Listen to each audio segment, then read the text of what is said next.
다 같이 사도신경으로 신앙 고백하심으로 새우기도를 함께 드리시겠습니다. 나는 전능하신 아버지 하나님 천지의 창조주를 믿습니다. 나는 그의 유일하신 아들 우리 주 예수 그리스도를 믿습니다. 그는 성령으로 잉태되어 동정녀 마리아에게서 나시고 본디오 빌라도에게 고난을 받아 십자가에 못 박혀 죽으시고 장사된 지 사흘 만에 죽은 자 가운데서 다시 살아나셨으며 하늘에 오르시어 전능하신 아버지 하나님 우편에 앉아 계시다가 거기로부터 살아있는 자와 죽은 자를 심판하러 오십니다. 나는 성령을 믿으며 거룩한 공교회와 성도의 교제와 죄를 용서받는 것과 몸의 부활과 영생을 믿습니다. 아멘. 찬송가 310장 찬양하시겠습니다. 찬송가 310장입니다.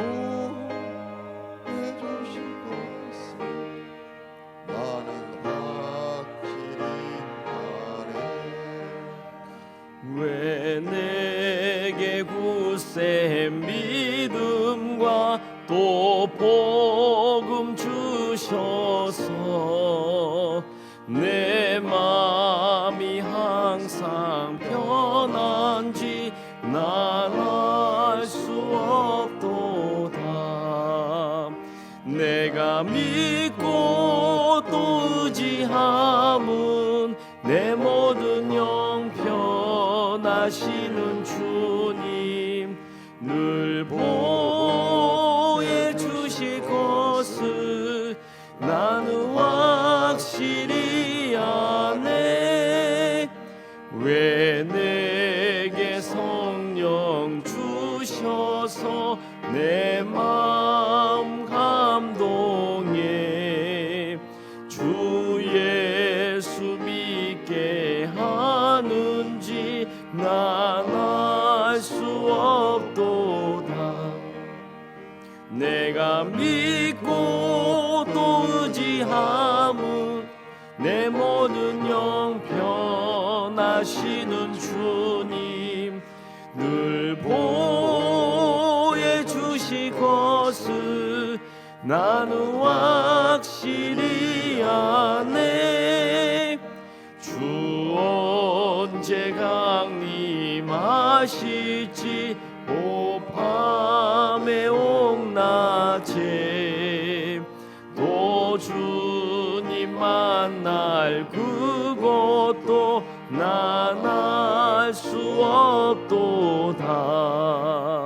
내가 믿고 또 의지함을 내 모든 형편하시는 주님 늘 보혜 주실 것을 나는 확실히 하네.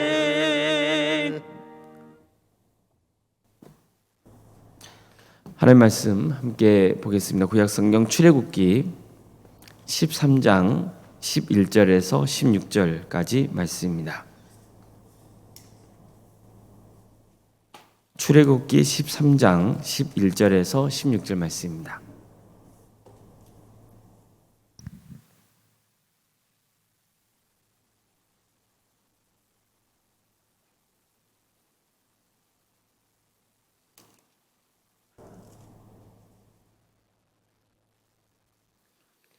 출애굽기 13장 11절에서 16절까지 말씀을 교독하시겠습니다.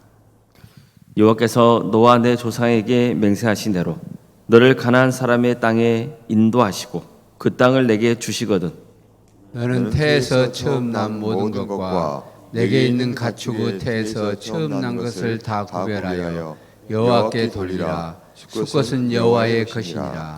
낙의 첫 새끼는 다 어린 양으로 대속할 것이요 그렇게 하지 아니하려면 그 목을 꺾을 것이며 내 아들 중 처음 난 모든 자는 대속할지니라.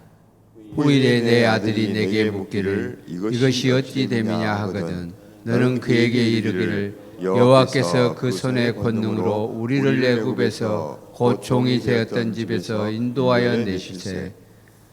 그때 바로가 완악하여 우리를 보내지 아니하매 여호와께서 애굽 나라 가운데 처음 난 모든 것은 사람의 장자로부터 가축의 처음 난 것까지 다 죽이셨으므로 태에서 처음 난 모든 수컷들은 내가 여호와께 제사를 드려서 내 아들 중에 모든 처음 난 자를 다 대속하리니 이것이 내 손의 기호와 내 미간의 표가 되리라. 이는 여호와께서 그 손의 권능으로 우리를 애굽에서 인도하여 내셨음이라 할지니라. 아멘. 오늘도 소개해드리며 하나님의 은혜를 간구하는 모든 성도들의 삶의 자리마다 또 하나님께서 신 세우시고 다스리시는 동암교회에 하나님의 은혜와 평강이 충만하시기를 주님의 이름으로 축원합니다. 성경에서 반복적으로 전하고 있는 것은 그만큼 그 내용이 중요하기 때문입니다. 예를 들어 하나님께서 애굽 땅에 10번째 이적을 행하시는 과정에서 말씀하셨던 유교절 또 무교절 초태생에 관한 규례가 그런 경우입니다. 유월절을 지켜라, 무교절을 지켜라, 초태생은 내 것이다. 이 말씀이 반복적으로 등장합니다. 그만큼 이 내용이 중요하다는 뜻이죠. 자, 그렇다면 이 세 가지 규례는 무엇을 우리에게 전하고 있으며 왜 중요하게 여기는 걸까요? 가장 직접적인 이유는 이스라엘 백성들이 출애굽의 은혜를 입은 역사를 계속해서 되새길 수 있기 때문입니다. 하나님께서는 억압과 고통 속에 있는 이스라엘 백성들을 하나님의 권능의 손으로 구원하셨습니다. 하나님께서 친히 주관하셔서 이스라엘이 애굽에서 나올 수 있었던 거죠. 이 구원의 은혜를 이스라엘 백성들은 절대 잊어서는 안 되는 겁니다. 그러기 위해서 해년마다 유월절과 또 무교절을 지켜야 하고 또 집안의 사람이나 짐승이나 처음 태어난 생명은 다 하나님께 바쳐야 했습니다. 이 과정을 통해서 하나님이 이스라엘을 어떻게 구원하셨는지도 되새길 수 있었습니다. 먼저 유월절 보십시오. 하나님은 애굽 땅에 처음 난 초태생의 생명을 다 거둬가기로 하셨습니다. 그러나 이스라엘 백성들의 생명만은 거둬가지 않기로 하시죠. 그들에게 구원의 은혜를 베푸십니다. 하나님은 그들에게 어린 양을 잡아서 그 피를 집에 좌우 문설주와 임방에 바르라고 했습니다. 그리고 그 집안에 머물면서 고기를 무교병과 또 쓴나무가 함께 먹으라 하셨습니다. 급히 어디를 떠날 사람처럼 준비하고 먹으라 했습니다. 그러면 하나님께서 애굽 땅에 재앙을 내리실 때 어린 양의 피가 묻어있는 집안에 있는 자들의 생명은 거둬가지 않겠다고 약속하셨습니다. 이스라엘 백성들은 하나님의 말씀대로 순종했습니다. 어린 양을 잡고 그 피를 집의 문설주와 임방에 발랐습니다. 그랬더니 구원의 은혜를 잊게 된 겁니다. 이것은 하나님께서 어떻게 우리를 구원해 주시는지 그 방법을 알려주는 아주 중요한 사건이죠. 일명 대속의 은혜라고도 하죠. 내가 구원받기 위해서 누군가가 희생을 당해야 한다는 거예요. 이스라엘이 구원받기 위해서 어린 양이 대신 희생을 당해야 되는 거예요. 피를 흘려야 했던 거죠. 피는 생명입니다. 그런데 어린 양이 그 피를 대신 흘림으로써 이스라엘의 초태생이 구원의 은혜를 잊게 된 겁니다. 자, 다음으로 무교절은 크게 두 가지를 되새기게 합니다. 먼저 무교절에 먹어야 하는 무교병은 고난의 떡을 상징합니다. 다시 말해서 이스라엘 백성들은 무교절에 무교병을 먹으면서 이스라엘 백성들의 애굽 땅에서 겪었던 그 험난한 고난의 세월을 떠올려야 하는 겁니다. 그래야만 하나님께서 그들에게 베푸신 구원의 은혜가 얼마나 귀하고 감사한 일인지를 고백할 수 있기 때문이에요. 그들은 아무 힘이 없었습니다. 절대로 스스로의 힘으로는 애굽을 이길 수 없는 처지였습니다. 그들은 애굽의 억압 아래 큰 고통을 겪고 있었습니다. 하지만 하나님께서 권능의 손을 내미셔서 그들을 구원하셨습니다. 바로 그 은혜를 잊지 않기 위해서 이스라엘은 매년 유월절과 함께 무교절도 지켜야 했던 겁니다. 뿐만 아니라 무교절은 하나님이 구원해 주신 백성의 정체성을 일깨워 주기도 합니다. 무교절에 먹어야 하는 무교병은 새로 추수한 핵곡식으로 만들어진 빵입니다. 유교병에 들어가는 누룩은 이전에 추수한 곡식을 발효시킨 거잖아요. 그래서 누룩은 옛 것을 상징합니다. 또한 누룩은 죄악된 삶을 상징하기도 합니다. 따라서 무교병을 먹으라 하신 것은 이스라엘 백성의 존재가 이제는 새롭게 되었다는 것을 암시하고 있는 거죠. 어떻게 새롭게 되는 겁니까? 하나님의 은혜로 새롭게 되는 거예요. 그들은 더 이상 애굽의 노예가 아닙니다. 이제는 하나님의 종입니다. 그들은 하나님의 군대가 된 겁니다. 따라서 그들은 더 이상 옛 생활에 얽매여 있어서는 안 되는 거예요. 애굽을 두려워하고 그들의 눈치를 보는 종의 근성을 버려야 됩니다. 이제는 하나님을 경외하고 하나님의 계명을 따르는 참된 예배자가 되어야 합니다. 이처럼 무교절은 구원의 은혜를 입은 사람이라면 이제는 어떻게 살아가야 되는지를 일깨워 주고 있는 겁니다. 세 번째로 초태생 규례는 구원과 관련해서 어떤 진리를 전하고 있습니까? 하나님께서 이스라엘을 애굽에서 구원하실 때 이스라엘이 처음 난 것을 살리셨다는 사실을 상기시키고 있는 거예요. 즉 하나님이 그들의 생명을 살리셨습니다. 따라서 그들은 누구 겁니까? 하나님의 것입니다. 하나님은 지속적으로 애굽 왕에게 이스라엘은 나의 것이라고 말씀하셨습니다. 그들은 내 아들, 내 장자라 말씀하셨습니다. 한마디로 이스라엘은 내 것이라는 뜻입니다. 초태생 규례는 이 점을 다시 한번 상기시키고 있는 거예요. 내가 너희를 살렸다. 내가 초태생을 구원했다. 따라서 초태생은 내 것이고 그러니 나에게 바치라는 겁니다. 따라서 초태생의 규례는 하나님의 것을 하나님께 바친다는 의미가 있는 겁니다. 또한 초태생의 규례에는 사람을 바치는 대신에 짐승을 바치라는 규정이 들어가 있습니다. 이것은 결국 이스라엘의 처음 난 자를 대신해서 어린 양이 대신 희생당해야 했던 유월절 규례와도 맞닿아 있는 겁니다. 결국 유월절, 무교절, 초태생 규례의 핵심은 하나님께서 이스라엘을 애굽에서 구원하셨다는 사실을 항상 되새기게 하려고 하나님께서 명하신 규례였던 겁니다. 자, 그렇다면 이 역사는 출애굽을 직접 체험한 자들에게만 해당되는 겁니까? 그렇지 않습니다. 이 출애굽의 역사는 후손들도 반드시 알아야 돼요. 그래야만 그들로 하나님의 은혜를 알고 주님의 뜻을 따를 것이기 때문입니다. 그래서 하나님이 10번째 이적을 행하실 때 유교절, 무교절, 초태생 규례와 함께 반복적으로 명하신 게 있습니다. 그게 뭘까요?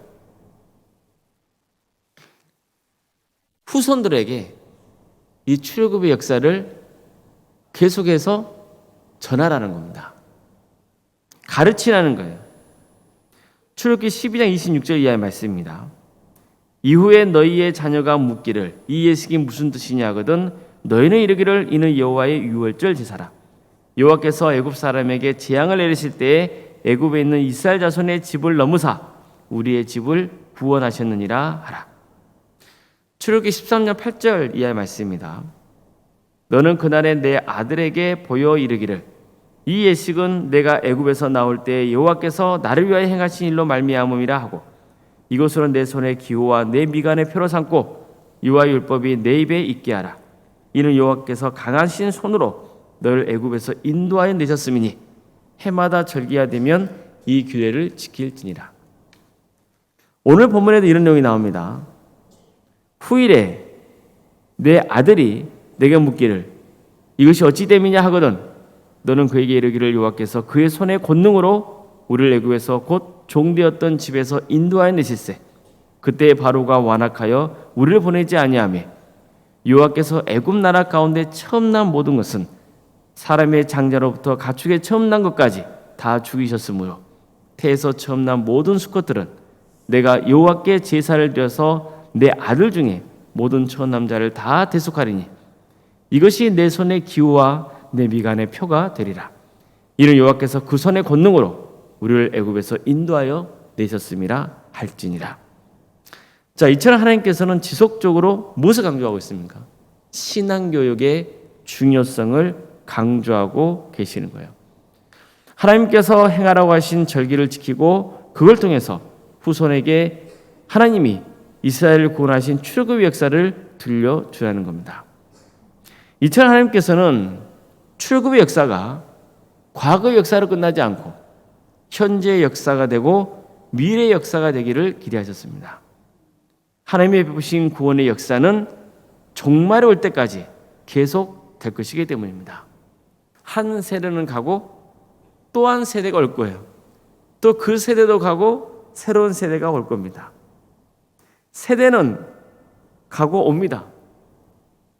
이 세상에 사는 사람들은 언젠가 죽게 되고 또 우리가 살았던 그 자리를 다른 후손이 또 살아가게 될 겁니다. 역사는 반복돼요. 그런데 하나님의 구원의 역사는 끊임없이 계속 지속되는 거예요.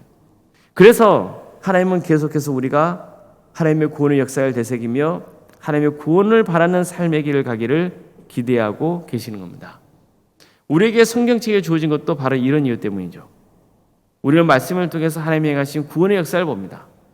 비단 출애굽의 역사만 아니라 하나님이 인류를 구원하기 위해서 어떤 일을 행하셨는지를 알게 되는 거예요.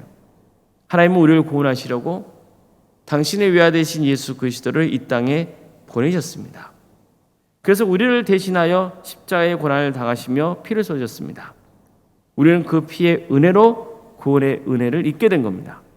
예수님이 우리를 위해서 친히 유월절 어린 양이 되어 주신 것입니다. 그리고 이제 언젠가 때가 되면 예수님은 다시 이 땅에 재림하실 것입니다. 특별히 오늘부터 교회에서는 대림절 절기를 지키는 겁니다. 대림절이라는 것은 무엇입니까? 예수 그리스도께서 이 땅에 오신 것을 기념하고 또한 장차 예수님께서 다시 이 땅에 재림하실 것을 바라는 그 절기를 지키는 겁니다. 그래서 성탄절이 될 때까지 대림절의 기간을 지키는 거예요. 왜 그걸 하는 거죠? 당연히 하나님께서 말씀을 통해서 우리에게 주신 그 구원의 은혜를 되새기고 또 이런 절기를 우리가 지킴으로써 후손들에게도 하나님이 어떻게 우리에게 구원의 은혜를 베풀으셨는지를 가르치고 되새기게 하기 위해서인 겁니다. 우리는 이 구원의 역사를 우리도 되새겨야 하지만 반드시 우리 후손에게도 들려줘야 되는 거예요. 성경은 우리가 예수님 안에서 이제는 새로운 피조물이 됐다고 말씀하죠. 그래서 죄와 사망의 노예로 있었던 그 옛사람의 모습을 버리고 이제는 예수 그리스도로 옷 입은 새 사람이다라고 말씀합니다. 이제 우리는 하나님의 은혜로 구원받은 자녀이며 하나님의 것이 한 사실을 일깨워주고 있는 거예요. 바로 이 구원의 역사를 우리도 되새겨야 되지만 반드시 우리 후손들에게도 들려줘야 되는 거예요. 그래야 우리 가문에 소망이 있는 겁니다. 우리에게 주시는 하나님의 은혜는 뭐냐면은 영생이잖아요. 유월절 때 하나님께서 베푸신 은혜는 뭐냐면은 이 땅에서의 생명이거든요. 그런데 우리의 구원의 역사는 이 땅에서의 생명을 넘어서는 거잖아요. 이 땅의 생명과는 질적으로 다른 영생의 삶, 그 구원의 은혜를 하나님께서 우리에게 베푸신 거거든요. 이것은 어마어마한 큰 은혜인 겁니다. 따라서 우리는 우리 후손들에게 이 진리를 전해야 되는 거예요. 우리는 절대로 하나님이 베푸신 구원의 은혜를 잊지 말아야 됩니다. 내가 하나님의 것이며 하나님의 자녀라는 사실을 항상 되새겨야 됩니다. 예수님이 나 때문에 십자가에 달리셨다는 그 사실을 망각해서는 안 되는 거예요. 그래야 하나님의 은혜를 우리가 되새기게 되는 거예요. 하나님의 뜻에 합당한 삶을 살아갈 수 있습니다. 그래서 평생의 삶 가운데 하나님이 베푸신 그 구원의 은혜에 감사하며 그 구원의 역사가 끊이지 않도록 우리 자손에게 하나님의 구원의 역사를 전하는 주님의 자녀들이 다 되시기를 주의 이름으로 축복합니다. 기도하시겠습니다. 사랑하는 하나님 감사드립니다. 오늘 거룩한 주일을 맞아 주의 자녀들을 깨우시고 또 이렇게 교회 나와 예배드릴 수 있도록 인도하시며 감사드립니다. 주님, 오늘 주님께서 복 주시겠다고 약속하신 거룩한 날이 오니 또한 주님께서 우리에게 예배하라고 말씀하신 그 날이 오니 우리 모든 성도들이 하나님을 예배하는 날로 삼게 하여 주시옵소서. 성령 충만한 예배가 되게 하여 주시고 하나님의 은혜를 사모하는 주의 자녀들이 모여서 주님께 기도하며 찬양하고 말씀을 들을 때에 큰 은혜가 있게 하여 주시고 살아계신 하나님을 인격적으로 만나는 귀한 역사가 있게 하여 주시옵소서. 주님께서 우리에게 베푸신 그 구원의 은혜가 얼마나 큰지를 항상 되새기는 자가 되게 하여 주시옵소서. 하나님께서 우리에게 영생의 소망을 주셨다는 것, 그래서 우리는 그 크신 하나님의 은혜를 잊고 이제는 옛사람의 모습이 아니라 예수 그리스도로 새 옷을 입은 새 삶이 되었다는 그 진리를 다시 한번 되새기는 역사가 있게 하여 주시옵소서. 그래서 새로운 존재로서 이전과는 다른 삶의 길을 갈 수 있도록 도와주시고 정말 주님을 바라보며 끝까지 구원의 길 가는 복된 손들이 다 될 수 있도록 주여 인도하여 주시옵소서. 사랑의 하나님, 어려움에 처해 있는 우리 성도들의 삶을 주께서 기억하여 주시고 육체적인 질병 가운데 고통당하고 있는 그 성도들을 함께 하는데 주께서 함께하여 주셔서 치유와 회복의 역사를 허락하여 주시옵소서. 설령 하나님의 다른 뜻이 있다 할지라도 그 뜻에 순종하는 삶의 길을 갈 수 있도록 도와주시고 어떤 경우에도 구원의 자리에서 멀어지지 않도록 주님께서 그 영혼을 붙들어 주시옵소서. 언제나 우리는 하나님의 섭리가 역사와 또 우리 자신들의 삶을 주관하신다는 것을 믿고 따르는 그러한 삶의 길을 갈 수 있도록 도와주시고 그래서 더욱더 겸손하게 주님을 의지하며 주님의 구원을 바라는 복된 손들이 다 될 수 있도록 인도하여 주시옵소서. 수술을 앞두고 있는 가정이 있습니다. 그 가정을 긍휼히 주셔서 의뢰제 수술을 잘 마칠 수 있도록 주께서 친히 역사하여 주시옵소서. 또 수술에 회복 중에 있는 손들도 있사오니 주님께서 도와주셔서 속히 회복되는 역사가 있도록 인도하여 주시옵소서. 객지에 나는 성도들이 있습니다. 어느 자리에 머물러 있건 하나님이 예배하는 예배자의 수의 삶의 스기를 갈 수 있도록 도와주시고 자녀의 잉태를 바라는 가정에게 하나님께서 축복하여 주셔서 자녀를 허락하여 주시며 또 우리에게 주어진 자녀들이 하나님의 영광에서 살아가는 귀한 역사가 있도록 인도하여 주시옵소서. 우리 청년들의 삶을 주께서 주관하여 주시고 그들의 삶 가운데 주께서 늘 동행하여 주시옵소서. 또한 결혼을 앞둔 가정이 있사오니 그 가정을 복되게 해주셔서 결혼 은혜 중에 잘 마칠 수 있도록 인도하여 주시고 믿음의 가정을 든든히 세워져 하나님께 큰 기쁨을 드리고 하나님께 귀하게 쓰임받는 복된 가문 될 수 있도록 도와주시옵소서. 대학 진학 문제를 놓고 계속해서 준비 중에 있는 우리 자녀들이 있습니다. 지치지 않도록 주께서 붙들어주시고 이런 교회를 통해서 더욱더 하나님을 의지하는 믿음을 허락하여 주시옵소서. 우리 성도의 사업장과 직장의 자리를 지켜주십시오. 많이 어렵고 힘듭니다. 그러나 주님께서 친히 역사해 주셔서 우리 성도의 사업장과 직장을 통해 하나님의 영광 받으시고 또 우리 성도들이 이런 귀한 기회를 통하여서 또 하나님을 위해서 헌신할 수 있는 귀한 역사가 있도록 도와주시옵소서. 오늘 주일 예배로 또 모이게 되어 또 많은 성도들이 각자의 자리에서 헌신하게 됩니다. 무엇을 행하건 항상 하나님의 영광을 위해서 또 하나님을 사랑하는 마음을 품고 행할 수 있도록 도와주시고 또 우리 성도들과 교제 나눌 때 기쁨으로 또 감사로 함께 주님 안에서 축복하는 귀한 역사가 있도록 도와주시옵소서. 여러 부서에서 활동하는 우리 성도들을 주께서 기억하여 주시고 하나님의 크신 축복과 은혜로 차고 넘치게 하여 주시옵소서. 주님, 오론생활 사모님을 주께서 기억하여 주셔서 성령 충만케 하여 주시고 세상에 할 수 있는 평안의 축복을 보여주시며 믿음의 영광을 세워갈 수 있도록 도와주시옵소서. 특별히 오론사님 오늘 우리 교회에서 말씀을 전하니 그 말씀 가운데 하나님의 권능의 역사가 함께해 주시고 지치지 않도록 주께서 붙들어 주시옵소서. 귀한 직분자 허락하신 것 감사드립니다. 장로인 간수 이사님과 권사 이사님 교육자 모두에게 성령 충만케 하여 주시고 하나님의 크신 축복의 은혜가 차고 넘치게 하여 주시옵소서. 특별히 이제 원로 장로님 추대식과 또 항존지 은퇴식을 앞두고 있습니다. 우리 교회에 귀한 직분자를 세워주시고 또 헌신할 수 있도록 인도하여 주신 것 감사드리고 또 이렇게 의뢰롭게 주어진 직분을 마칠 수 있도록 이끌어 주시니 감사드립니다.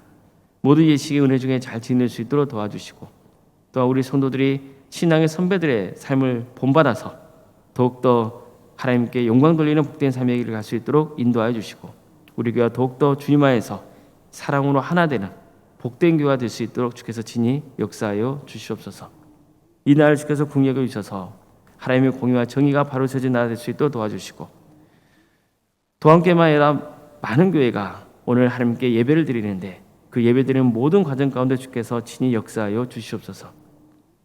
북한 동포들 언제가 때가 되면 정말 자유롭게 예배드리는 날이 올 수 있도록 인도하여 주시고 하나님 나라를 선신하고 있는 우리 목회자들과 또 선교사들 가운데 함께하여 주셔서 어느 자리에 머물러 있건 하나님께서 친히 역사해 주시며 그 가정을 지켜주시고 사역의 자리를 지켜주시옵소서.